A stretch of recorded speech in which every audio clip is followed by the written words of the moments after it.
Hey there, Luke here with Beckman Ready, where we help you prepare for and overcome life's biggest challenges. In this video, we're going to talk about how you and your family can evacuate your home in under 5 minutes. So let's dive in.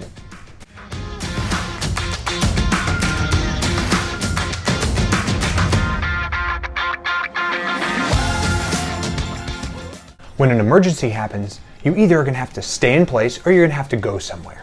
Most emergencies are going to force you to go somewhere. So whether it's a wildfire, a hurricane, a tornado, or the most common disaster of all, a home fire, you're going to have to leave. And leaving quickly is extremely important.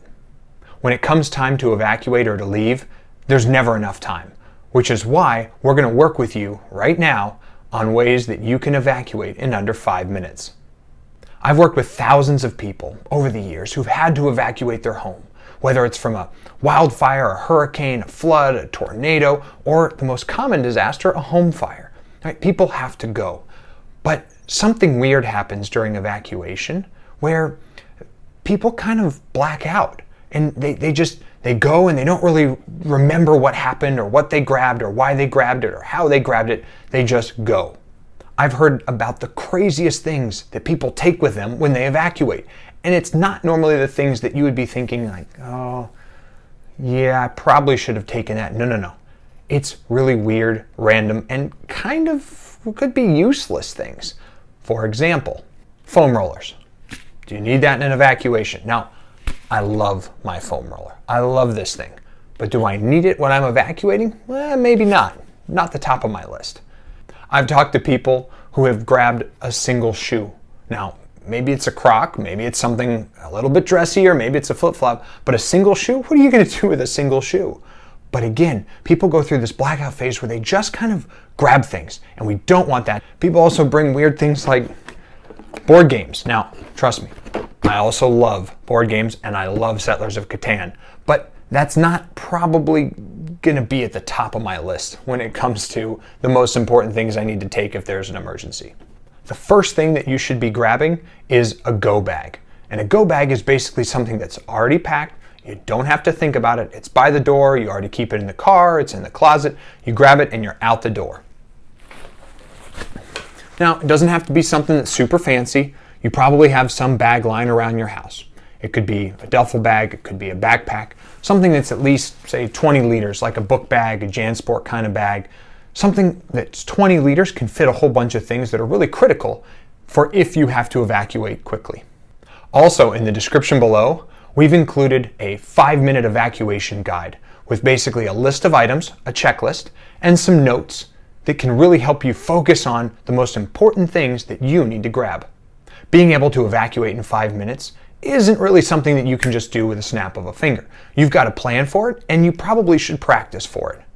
In our 5-minute guide below, we have an evacuation list and we have evacuation steps. Now, we're basically looking at 3 things. You have the go bag, you have your evacuation list, and you have your evacuation steps. The go bag is to have critical things that you can't live without. You grab it, and it's going to help keep you on your feet and doing okay for about 72 hours. The evacuation list contains other important things that you really don't want to lose or don't want to go without, but that don't fit in that bag. It could be important jewelry, family heirlooms, a laptop, a hard drive, extra cash, extra set of keys, things that might not fit in that bag, but things that you've pre-identified, where are they at home? And you just go down that checklist, which we recommend you put on the fridge or by the door or keep in your bag or keep in your wallet. And that way you just go through those things. You know what the item is and you know where it's located, so you can move around the house really quickly. Maybe you can farm it out. Everybody gets a different room to go to grab things. And you'll find that you can grab those items in probably about 2 minutes. The next trick to getting out of the house safely and quickly in under 5 minutes is having a list of evacuation steps. Your evacuation steps might differ depending on where you live or the type of emergency that you're likely to face.